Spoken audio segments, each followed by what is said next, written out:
Hello my beautiful hammerheads and welcome back to another video. In this video we are going to talk about why the return of the Primarchs is the best thing that has ever happened to 40k. So for everyone who doesn't know me, because every video could be someone's first, for my background, I'm in the 40k universe and the Games Workshop games since the transitioning of 3rd to 4th edition 40k. And I was an employee for Games Workshop for 4 to 5 years.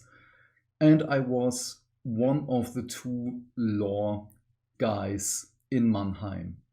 So I've read a lot of Black Library novels. And as you can see on the channel, I'm also reviewing the Black Library novels. But before 8th edition, before the return of Magnus, Mortarion, Guilliman, Angron and Lion, and the ultimate fall of Cadia, the Great Rift opening, and so on, every novel was on some kind of ridiculous quest on, first of all, giving us joy, fun, something to talk about, something to inspire us to paint our models and to play with them, to have excuses for different scenarios and so on. There was a lot in there, but every universe-shattering event was ultimately thwarted by one of our heroes in the novels, either by sacrifice or through a MacGuffin. There was so much that anything was excusable.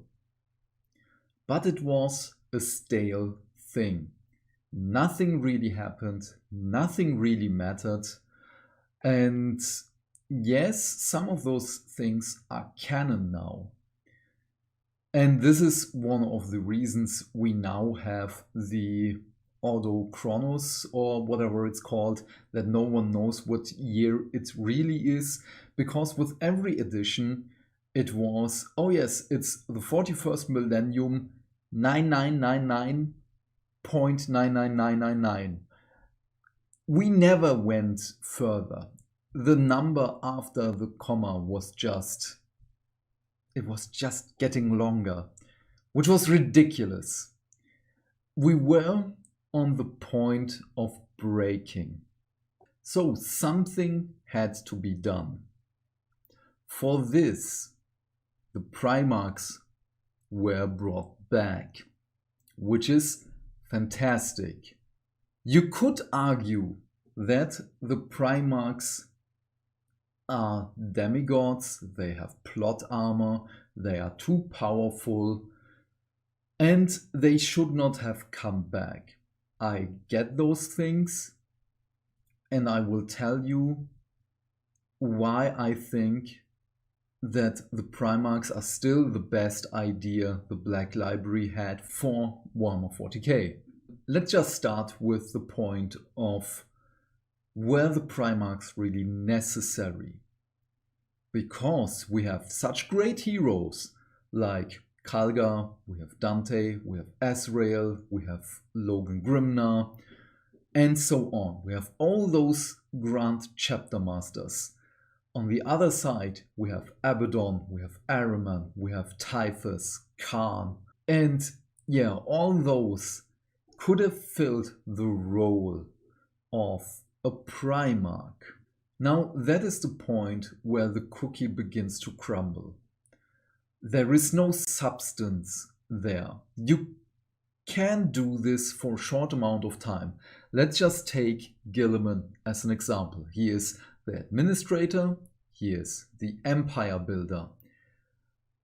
Khalga could have done this job. You could have promoted first Captain Agaman or Zacharias to be chapter master, because there was already a plot line in which both of those characters are vying for the role of chapter master. And Khalga could have been the administrator. But to get to that level, you have to jump through so many narrative loops that it would be, I know this is a little silly to say, ridiculous in the 40k universe to get a single chapter master on the same level of the High Lords of Terra or above. This argument is invalid. For me, if you have a good idea for this, you can tell me in the comments, but it's a very hard argument to make. The other thing would be having Azrael to have the abilities of Lionel Johnson. He's not the best sword fighter. He's sadly just not. He's a good one, yes, but to bring Azrael up to that level is difficult. On Chaos side, however, it would have been a little bit easier to make Ahriman a greater sorcerer, to make him bigger, to make him more mightier, but it wouldn't fit his narrative.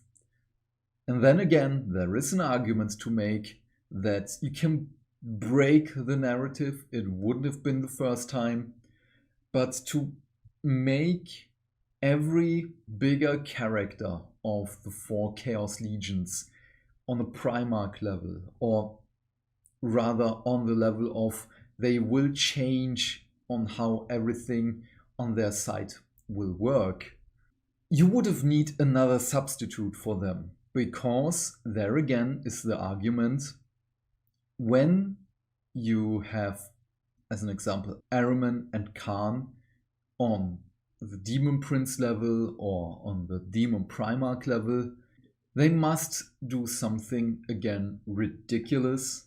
I know, again, it's a 40k universe.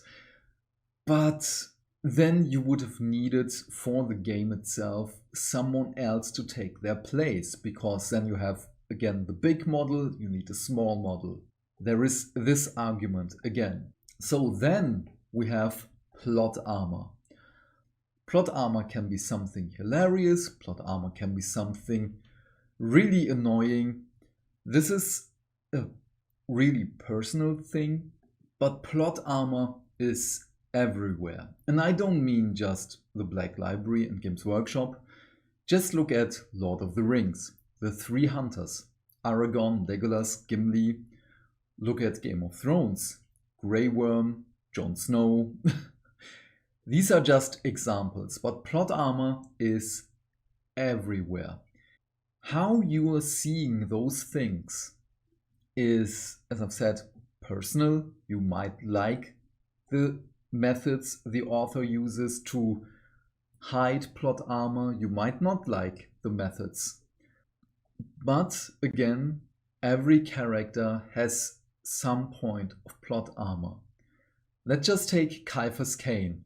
Everyone loves Caiaphas Cain because he's funny. He's the only probably regular human who does not want to shoot anyone and anything. He does not want to fight. He just wants to lay back and drink his margarita with his love interest. But yeah, you get what I want to say. He has so much plot armor. It's incredible how much he has. Then there is, let's just go back again to Dante.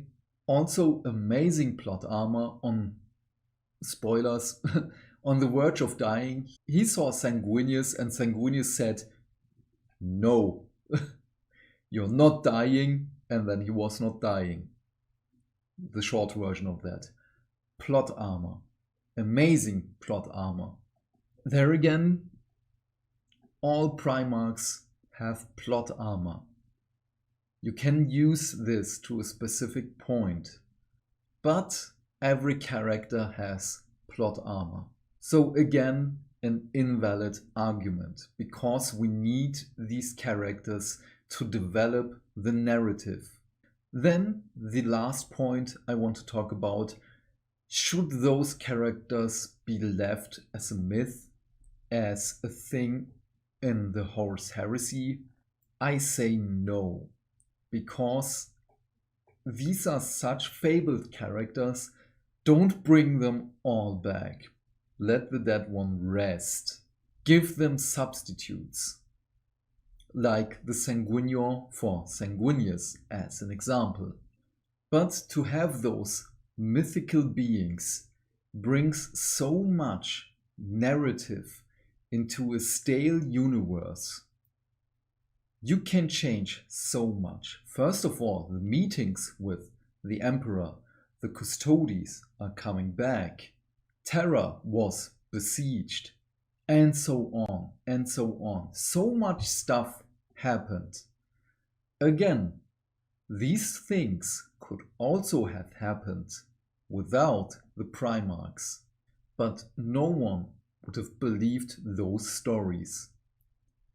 And yes, there is a vocal minority of people who say the Primarchs shouldn't have returned. I get that. But the game was losing people. The game was losing hobbyists because nothing ever has happened. Other systems, other stories were evolving, were adapting to their fans, and not only to the vocal minority. Let's just take Star Wars. At first, there was only black and white. There were the Jedi, there were the Sith. And over time, the line was blurred more and more, in which we don't even know if Yoda is... Well, he isn't a bad guy. He just isn't able to see corruption anymore. And he himself is one of the problems on why Palpatine was able to rise to power. But that is another topic. This is not the Star Wars channel here. I hope I was able to convey my thoughts to you. This is a topic which is dear to me, as I love the 40k narrative. I've read so many Black Library novels. Of course, I'm still missing some. It's just not possible to read so much. Well, it is, but I'm also reading other stuff. But if you want, we can discuss this first of all in the comments. Please leave your thoughts and questions there.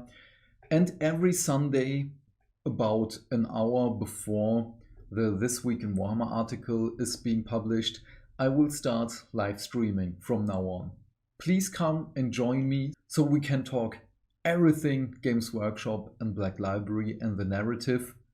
And then, of course, the This Week in Warhammer review. But yeah, thank you so much for watching. As I've said, please leave your thoughts and questions in the comment section down below. I am keen to know what you have to say. And while you're down there, do all the YouTube stuff, because hitting buttons is fun.